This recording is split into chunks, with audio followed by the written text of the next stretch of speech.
Good evening, ladies and gentlemen, and welcome to the Olivier Theatre. Congratulations on braving the tube strikes and the resultant traffic jams that have brought you here this evening. My name's Mark Leipacher. I'm a director and also the author of a book called Catching the Light, which is about Simon's working partnership with Sam Mendes on their 8 previous collaborations prior to King Lear. So it's a genuine pleasure for me to be here for the 3rd of these Talking Lear platforms to talk to Lear himself. He actually knows more about my career than I do. I suppose to begin with, let's start at the beginning and the approach to play Lear. I think this has been reasonably well publicised now, but would you like to take us through the conversation that happened after Galileo? Yes, fun enough, in one of the sort of preambles in the papers that was anticipating this production, it said it had been in development for years. That's actually not true, of course. But it was first mentioned when I did Galileo on this stage, and Sam came to see it, and I played Galileo at the end of his life in the play, becomes a very, very old and frail and very angry man. And Sam said, he looked at me and thought, I think probably he should be thinking about Lear now. So in the bar afterwards, we were having a pint, and he said, I think we should do Lear before it's too late. That was the... And I was 45. Actually, we'll talk about the age of Lear later, because it's actually I've got some interesting facts, which you probably all know. But anyway, 45, and I said, oh, for God's sake, not yet. And so it was ignored. So that was 8 years ago. And then he came, saw Much Ado About Nothing, which I did for Nick, again on this stage. We were in the bar afterwards, and he said, I really think we should think about Lear again. I said, well, and I've always done this, I always thought, well, if you think I can play it, then fine, because I trust your taste, as I trust Nick's. I'm not a very good caster of myself. So I thought, well, okay, do you want to mention it to Nick? And Sam mentioned it to Nick, I mentioned it to Nick, and we started talking about it then. And then for various reasons, to do with what I was doing, and also, of course, what Sam rather famously was doing with Bond and things, it got postponed and postponed and postponed. But eventually we found the date, and we've done it. The other big question, and it does, again, lead on to lots more interesting subjects, is the theatre to do it in, because Sam had never directed in this theatre. This beautiful, beautiful theatre, of which I am inordinately fond, and it's tough and it's difficult, and all the actors who are in Lear will agree with me, it's tough, it's difficult, but my God, it's a beautiful theatre to play. So I hope I'm not misrepresenting him, but he said originally, what about Littleton, where he'd done The Sea and the birthday party and various... We're not really allowed to do it in the Cottesloe as it was then, because Nick quite rightly thinks that these very big plays probably should have a more public profile. Because the Cottesloe would have been lovely, of course. So I said, well, okay, why don't we risk it and do it in the Olivier and do an epic production? And let's have a big storm. And there have been so many brilliant, brilliant studio productions of this play over the last few years, like Ian, obviously, and Derek, and people like that, that I thought, okay, come on, let's risk it. Let's see if we can do it. So eventually Nick said, okay, let's do it in the Olivier. And the plan was always for the production to be epic in scope, in terms of cosmos, in terms of the universe. There were various threads to this idea, but I've always been over the last few years, as Lear was beginning to enter into my brain, I kept on thinking, it's interesting that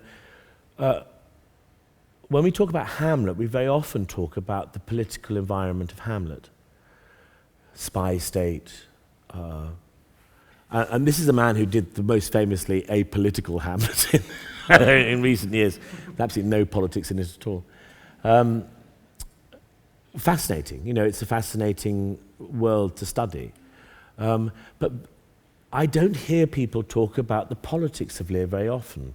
I hear a lot about Lear and his daughters, Lear and the family, Gloucester and his sons, Gloucester and his family.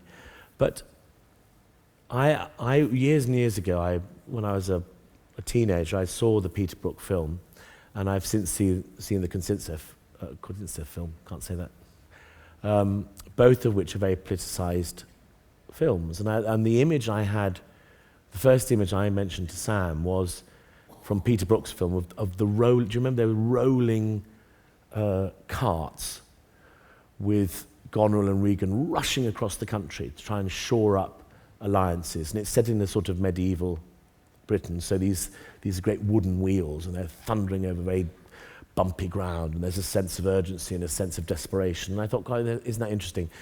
The play is about, as much about that as it is about family, and the idea of people rushing around the country in a state of potential civil war.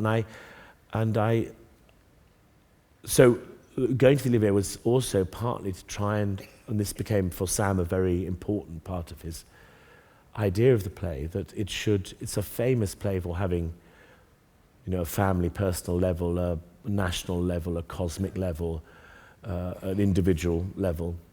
And that's what makes it one of the greatest plays ever written. And just that one level seemed to be the one that Sam wanted to really put on stage, which is, of course, why we have 30 marvellous supernumeraries who come on and represent military power. I could go on. Do you want me to go on about this? Because actually there is a... Shall I bore you some more? I think enthralled rather than well, bored. the interesting thing about that, having started with this idea that what the hell is that first scene about? What's it about? What's he doing? I still don't quite know what he's doing. I mean, I've got an idea in my head that he might think it's a good idea to divide his kingdom into three, but I can't really make it work because it seems daft. And to give 1/3 of the way to a foreign power seems to be politically suicidal to me. So he starts the play, daft is putting it mildly, he starts the play with a catastrophic, criminal mistake. It's criminal what he does. And Kent says to him, this is evil.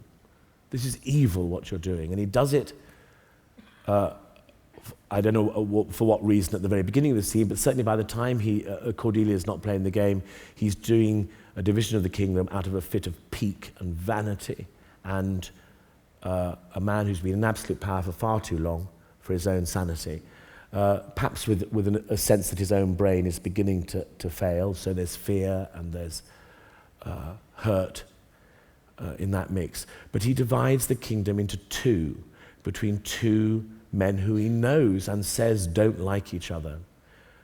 It seems to me to be absolutely criminal.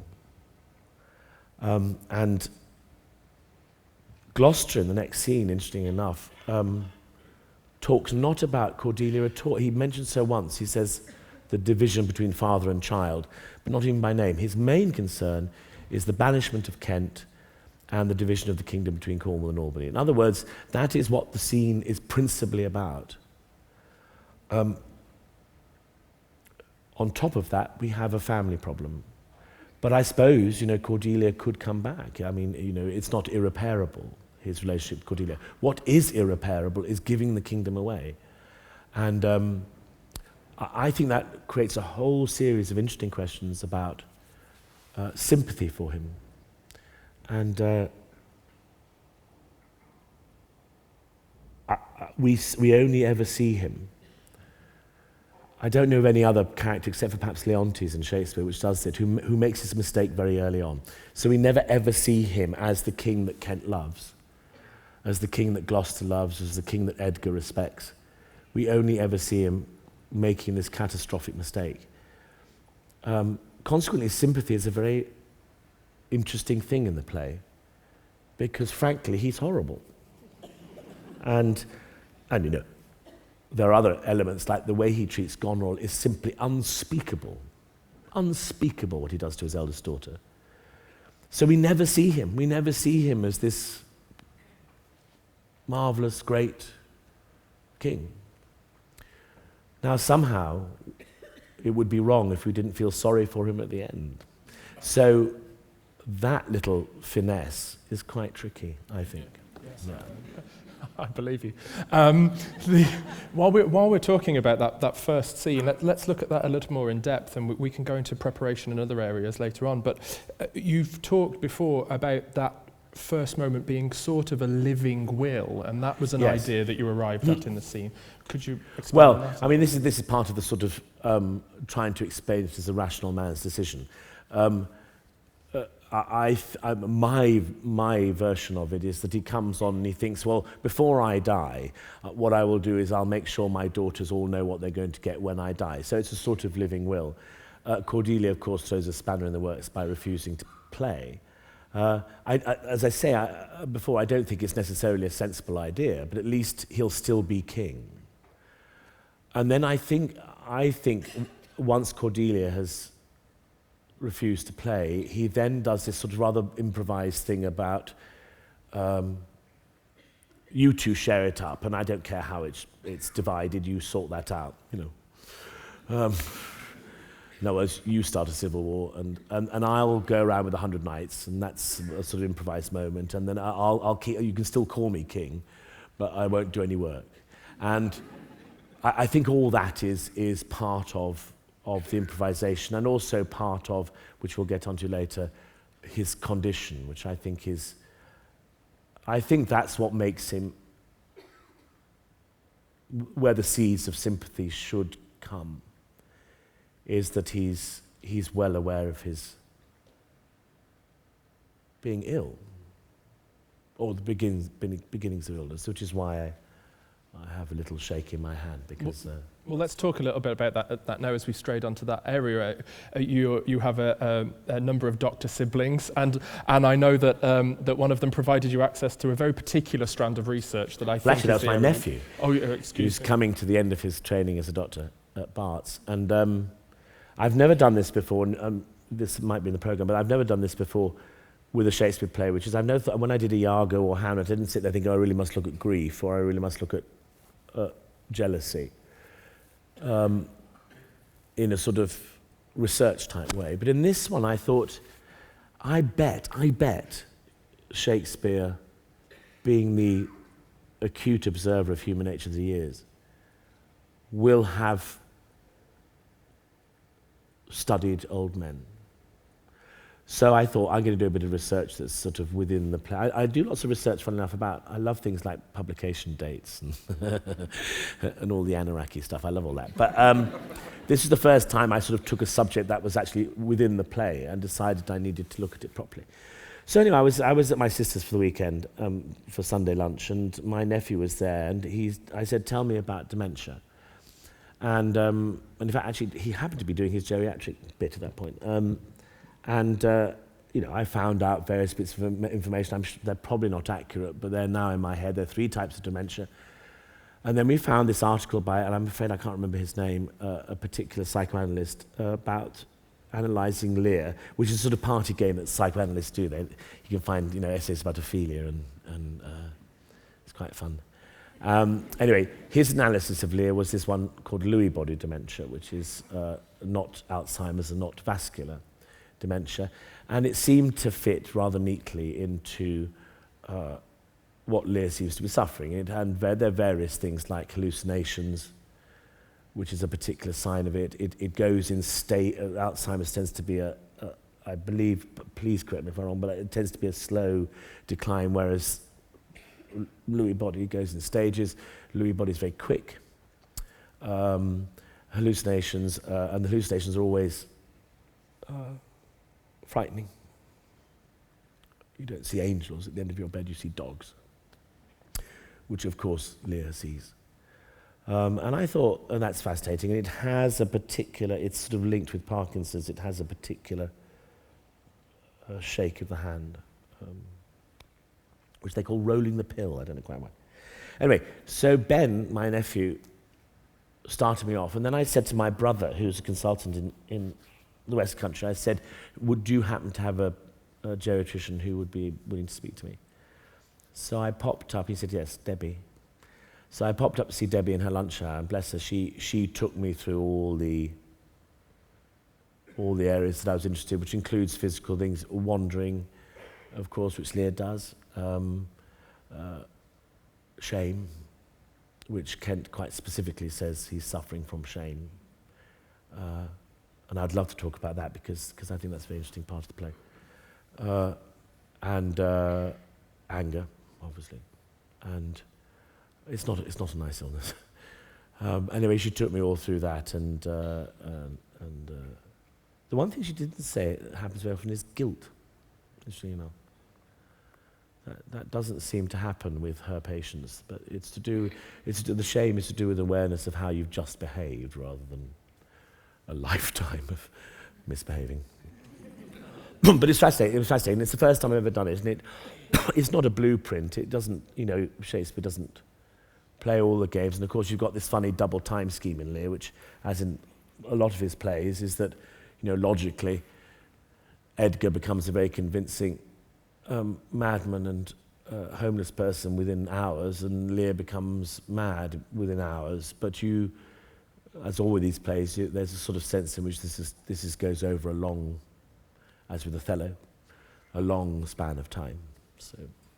Let's stick with the preparation for the role. We'll get into the other areas and later scenes a bit later on. But in terms of the look of Lear and going back to this dictator and that political landscape of the play, Sam encouraging you to shave your head as you had done with the Argo and to really bring out the brute. And I noticed that you've graduated from upending chairs in the cherry orchard to turning tables over now. And just to look at that physical strength and the dragon and his wrath and to talk about that part of the design of him. Well, the hair's quite interesting, actually, because Sam obviously regarded that as a shortcut for me. He said, just shave your head, because honestly, you did it with Richard III and you did it for Iago.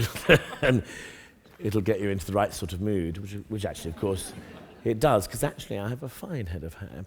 And unlike the rest of my family, we're going bald. So yes, it's sort of rather flowy when we started rehearsals. Anyway, that came off.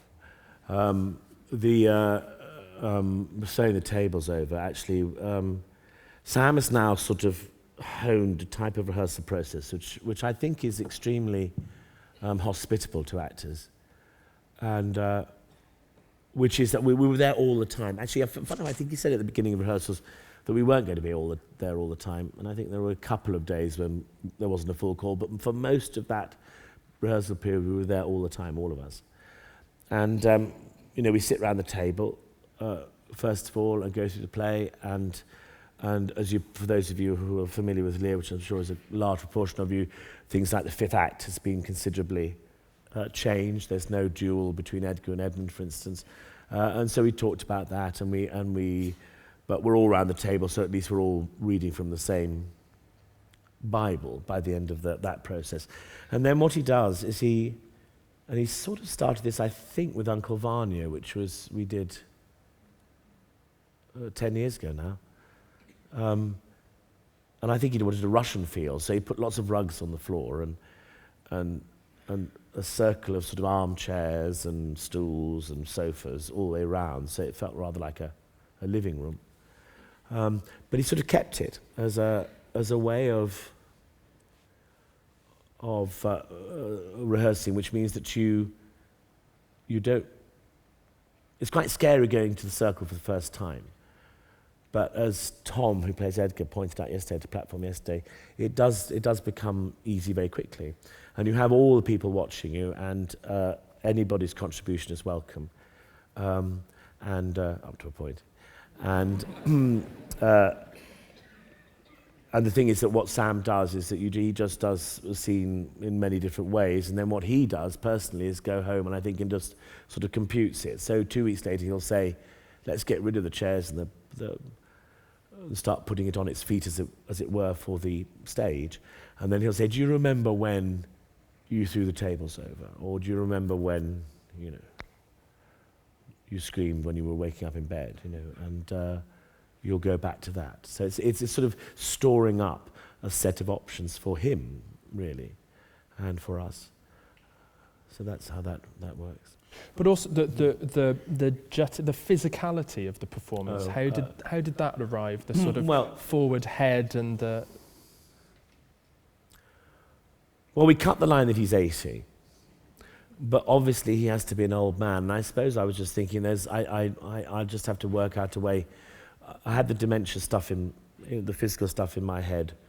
So the second half, when he's very little, was sort of already brewing. And then I thought I just have to be older. I got sent an email by an academic called James Shapiro last week, who saw the play, a New York academic who teaches at Columbia. And Burbage, for whom Shakespeare wrote this role, was 38. Isn't that amazing? And in fact, he became rather interested in the age thing, because lots of people said I was too young, which actually I'm sort of not compared to a lot of Lear's recently. But he said, actually, he found out that he could find no actor from Shakespeare's time who was continuing to act after 50, except for Burbage, interesting enough, who died still acting. But Edward Alleyn, his great rival, retired when he was 30. Anyway, that's a parenthesis. So a lot of old men being played by very young men. And I know they died younger, but even so, there were 80-year-olds around. Fascinating. Where were we? I can't remember. The physicality. The physicality. So yeah, so the bull slouch and yeah, I mean that's just me trying to be old. I think older. You have, of course, played Lear once before. I bring that up lightly, but my reason for bringing that up is to talk about what your preconceptions were of the play before you began approaching the role. So after Sam's offer and you actually began reading it, what preconception smashing moments were there for you? When he means I played Lear before, I was 17. It was the unknown definitive performance of Lear. Actually, I don't remember anything about it. Although I got a photograph on the press night, I got sent a photograph of me doing it from somebody who. And the beard and the wig cost 50 quid. It's a lot of money from Bristol Old Vic. And I don't really remember anything about it. My brother, who played Albany, remembers a little bit more about it, but I don't really remember anything about it. Although oddly, we were talking about this just before we came on tonight with some of the cast, but oddly, I remember the words more clearly of Lear than I do of anything else I've done. It's to do with being young, isn't it? But I remember reading the first scene thinking, I know this, actually. This is in my brain. Preconceptions. I think the big one, and this is associated with being an angry old man, is the last scenes of reconciliation. I think that was the big one was what we call the hospital scene, when he wakes up in bed. And the more I looked at it, the more uncomfortable that scene. I'd always seen it, heard of it, or had a conception of it as being a scene of reconciliation, of, oh, at last his daughter's back, and, you know, big hugs and kisses and crying, and we're fine. And it was Stanley, who was playing Kent, who pointed out, and in fact, I think originally in our cut script, this particular section wasn't in, but I became fascinated by it. And I mentioned the word already. He said, talking to Gary, who's playing what we call the surveillance officer, which is the sort of part that you see with Kent a lot. And he says, how is Lear? And he says, he doesn't want to meet his daughter. He doesn't want to see her. He really doesn't want to see her. He's ashamed of seeing her. And I thought, oh, right. Of course. He knows, as he says in his own words, I'm not in my perfect mind, and he knows he's done something terrible. He doesn't want to see her. And he wakes up in bed, and there she is. Interesting enough, it goes two ways, because she also, and I think Olivia would agree with this, she's frightened of him. Seeing old people in bed, old, ill people in bed, is your dad or your mum, it's a very, very distressing thing to see. As a child, I thought old people slept up in their chairs fully dressed. That's what old people did. To see them in bed in a hospital is a very distressing thing. And the last time she saw him, of course, was when he was in the sort of plenitude of his power. And so she herself is also wary. And the doctor has to say, please, please, you wake him. No, you wake him. No, you wake him. Draw near, come on. And then his first lines are, I am bound upon a wheel of fire. And I thought, this isn't a reconciliation, is it? This is really uncomfortable and difficult, and he doesn't know where he is.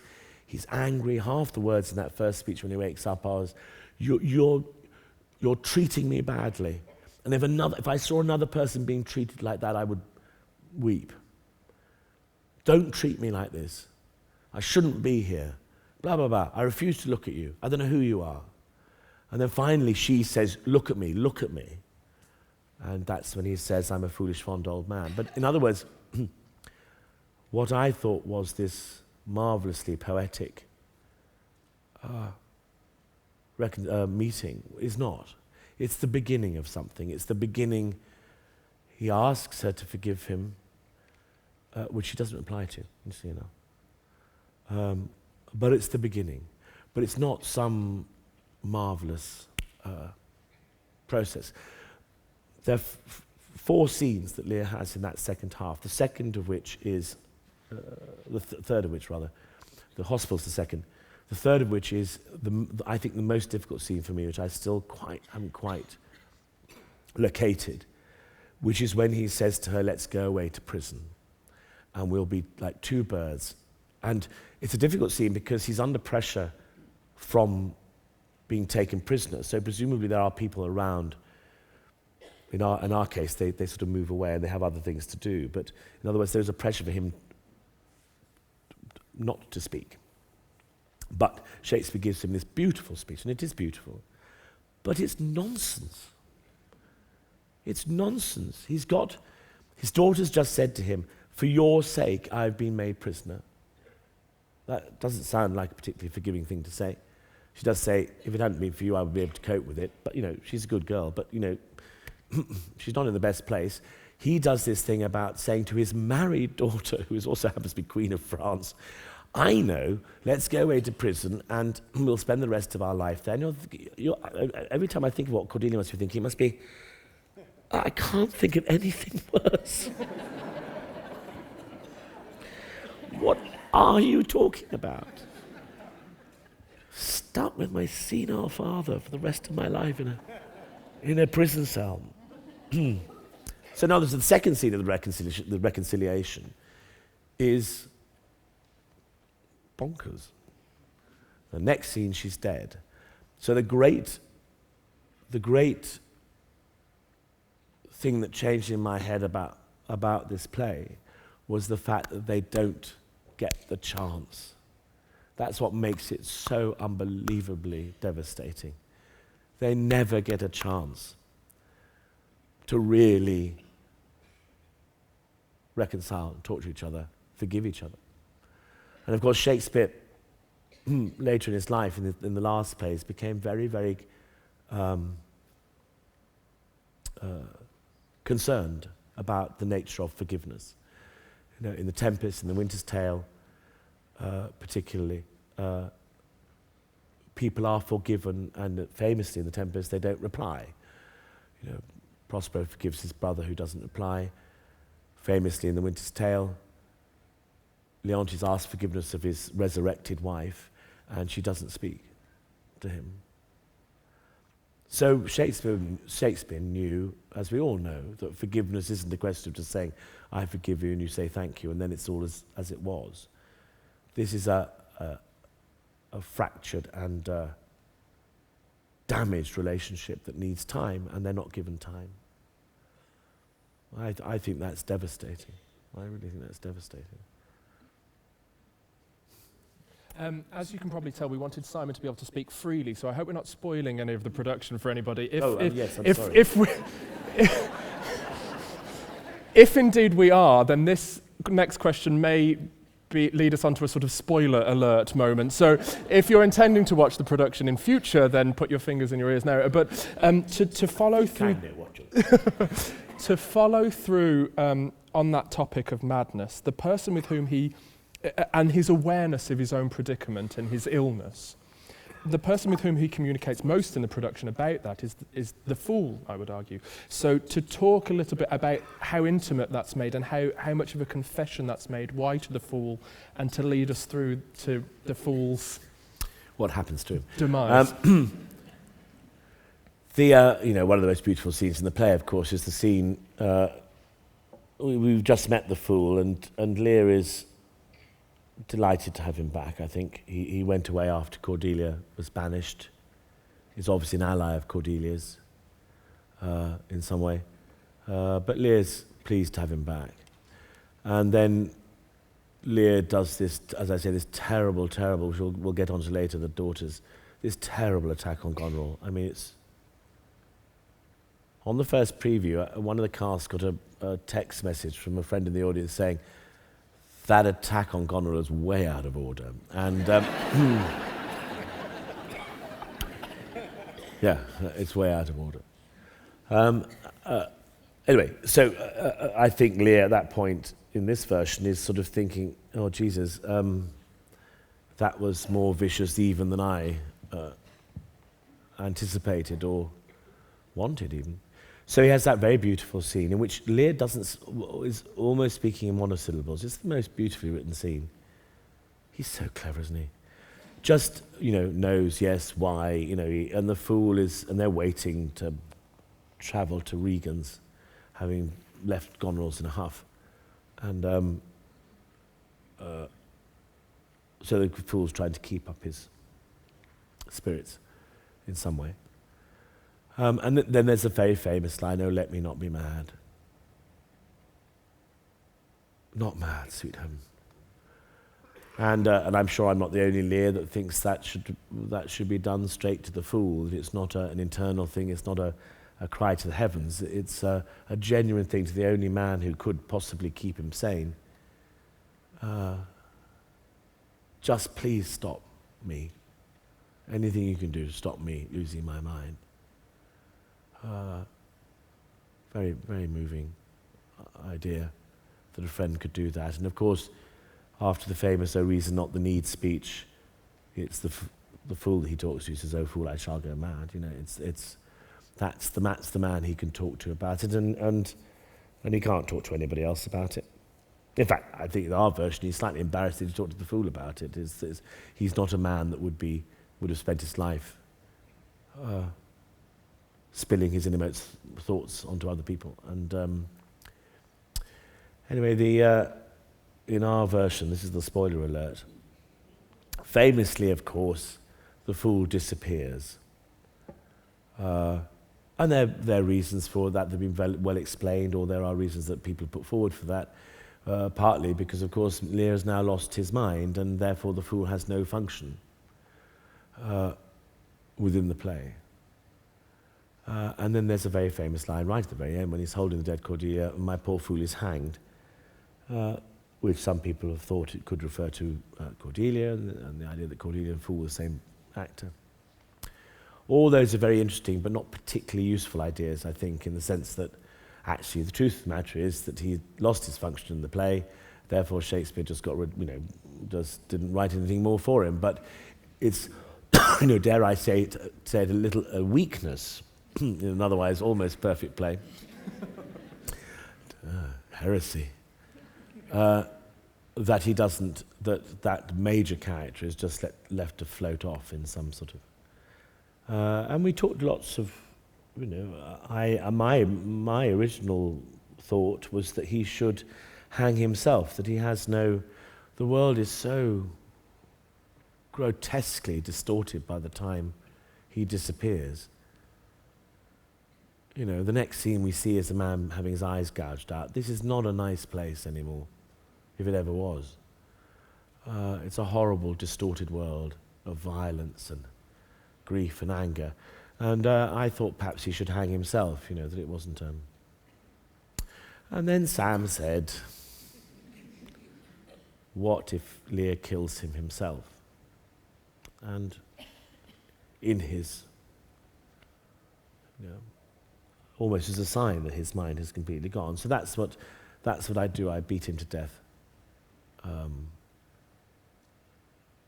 And it's horrible. I mean, there are a couple of occasions when Lear in his madness, you know, in that rather beautiful madness, what we call the mad scene with Gloucester and Edgar, and he's very affectionate to Gloucester and, you know, all sorts of things. But there are moments in his madness when he repeats the word kill, kill, kill, kill, kill, when you sort of sense that this is the old Lear rearing its head.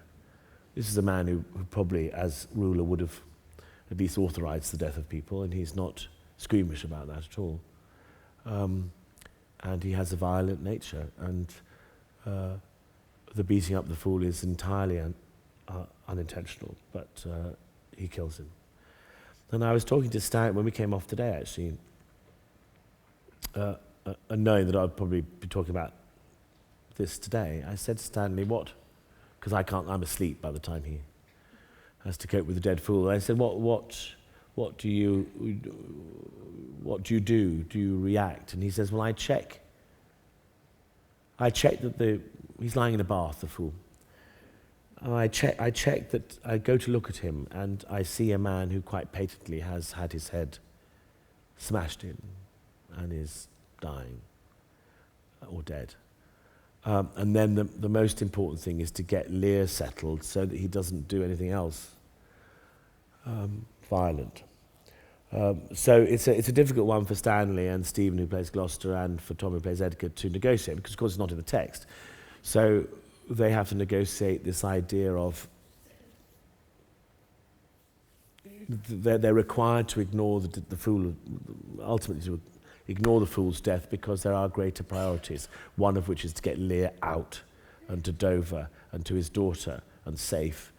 And I talked to Stanley, as I said today, and I said, I suppose in this awful world, which it's now becoming, the death of a minor functionary, of an old mad king, is not significant. And I think we've moved into that sort of world.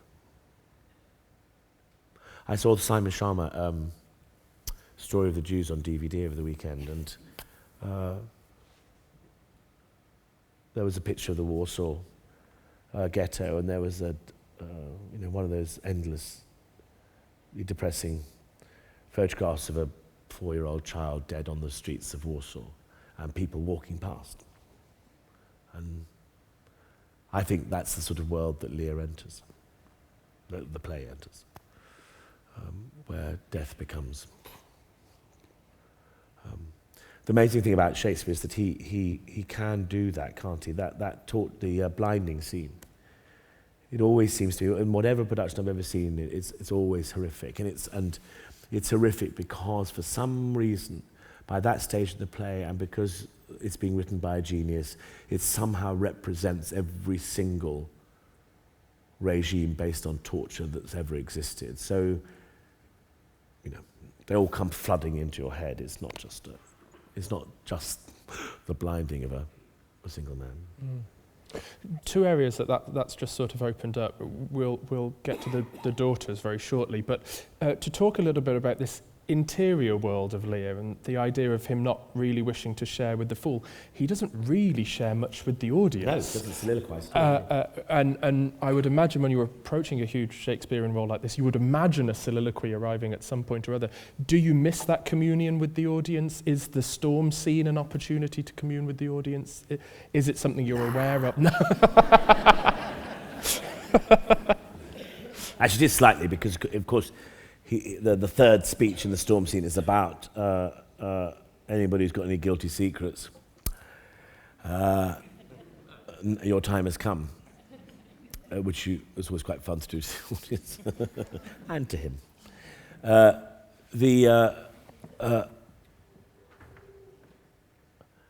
The lack of soliloquies, of course, I mean, I'm fascinated by, as any actor who's done a lot of Shakespeare always is fascinated about soliloquies and about why they're there for a particular function and why people stop. And I'm sure some of you have heard me talk before will know that I find it fascinating when people stop soliloquizing, why Hamlet stops, the greatest soliloquizer of all, stops talking to the audience, why Iago stops.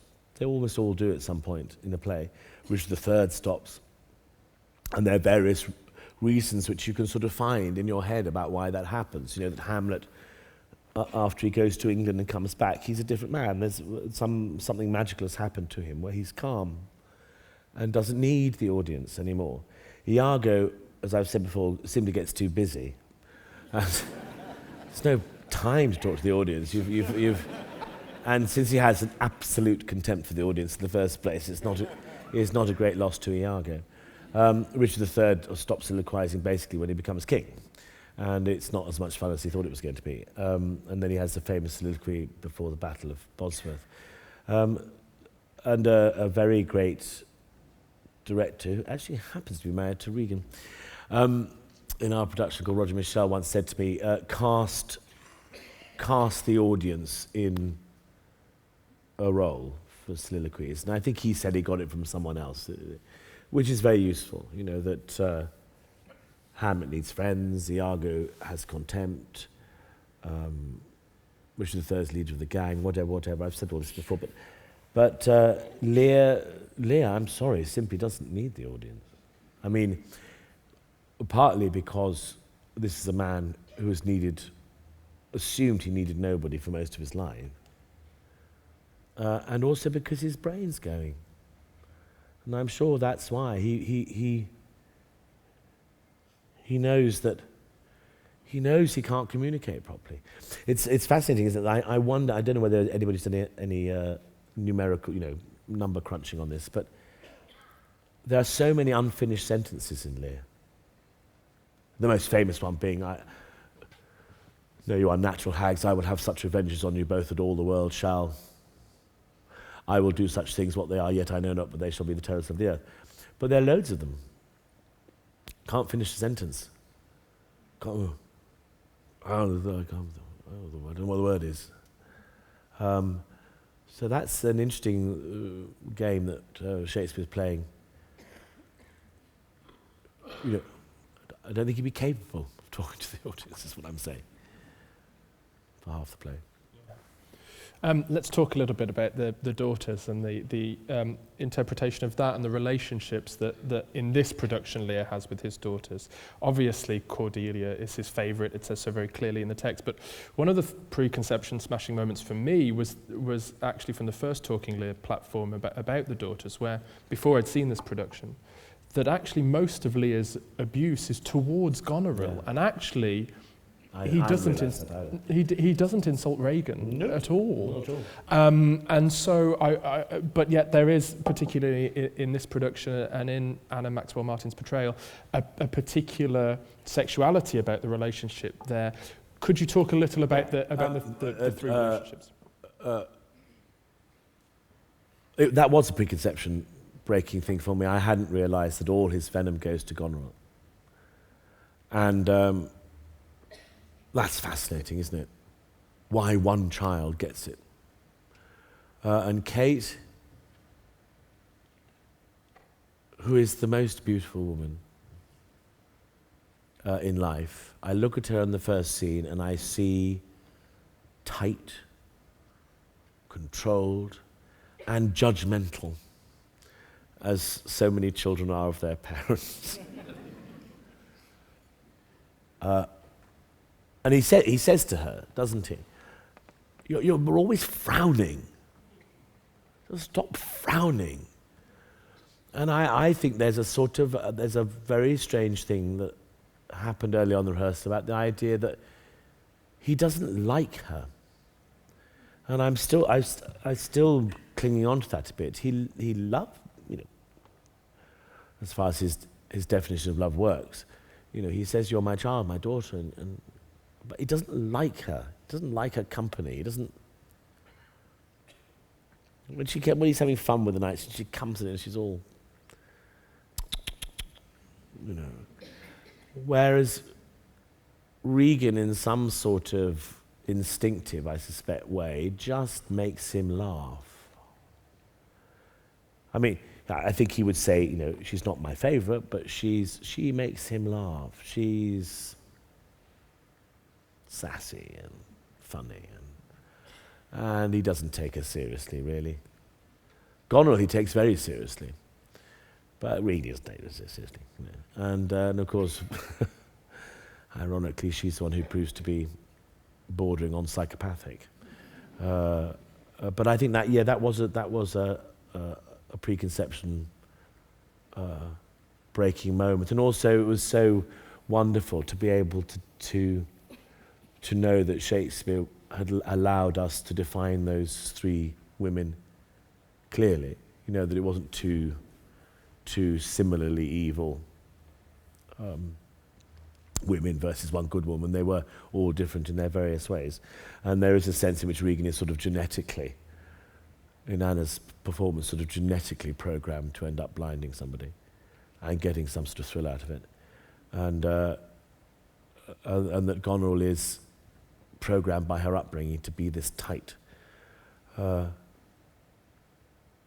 repressed woman, who, of course, Lear's behaviour sets her on a path, a spiral of self-loathing, I suppose, basically, which spirals her down into a relationship with Edmund and contempt for her husband and all the things that end up in her killing herself, for which I would hold Lear responsible.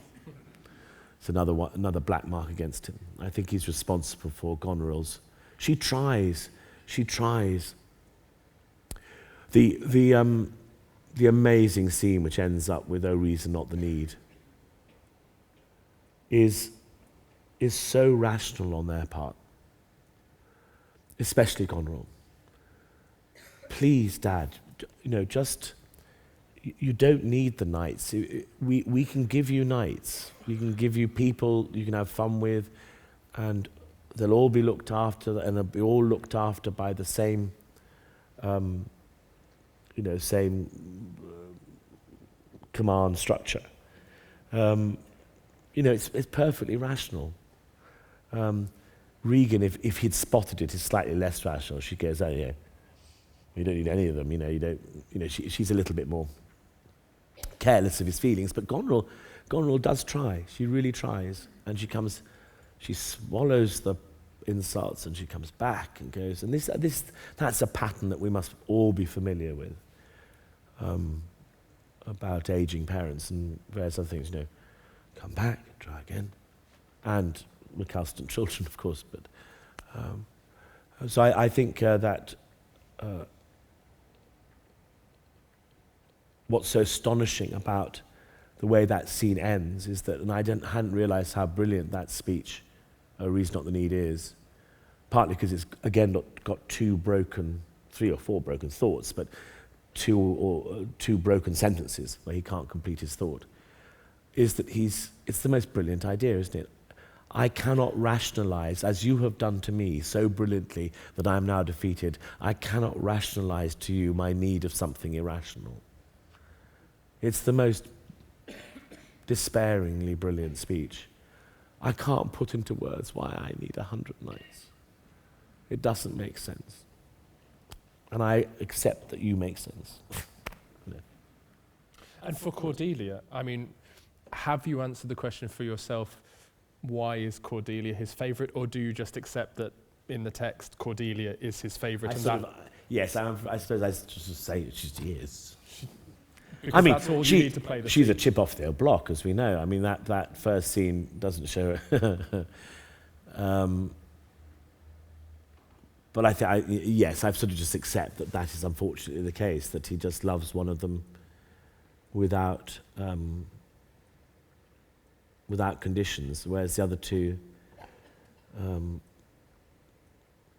it's a more complicated relationship. I saw Now, who was it I was talking to? Somebody came and saw the play, or I was talking about it, and talking about the scene I was having difficulty with, the one about the prison. And it was a friend of mine, I can't remember who it was now, but who had daughters, who had children. And he said, it's like that marvellous moment as the father of a daughter when they're about 15 and suddenly you're talking to them as sort of equals, that you're talking, it's that really. And I thought that was a lovely note about that dream that he has of prison, that it's the sheer joy of knowing that this creature is now on your level, I suppose, or you're on her level or whatever. And then that day, I was walking around London, and I saw a man walking with she must have been about 16, I suppose, chatting away. And I thought, that's Lear and Cordelia. She's just the child that he's always just talked to. It's been fine. It's always just talking. Whereas, Regan's silly. The scene, which I believe you call the mad scene on the sort of fake cliff of Dover, is really the poetic centre of the play and beautiful in the staging as well. It's extraordinary. And so I do hope you... How did Shakespeare dare? Do you think... I always imagine him going up to the King's Men and going, I've got this marvellous idea of this man who throws himself off a cliff on completely flat ground and think, okay, yeah. It's a lunatic idea. And it is always the most precious scene in the play, I think. It's just marvellous. And I played Edgar years ago. Marvellous, marvellous, marvellous scene. Yeah, anyway. And Lear's appearance in that, I do hope you'll share with the audience what Nicholas de Jong said about your appearance in that scene. And then... Can't remember what he said now. Transvestite. I believe he described you as an ageing transvestite Ophelia. He meant it complimentarily, I think. He did. He was... He did. Actually, he did say rather sweet. He said about the descent, that he hadn't seen such a severe descent. And I was very pleased with that.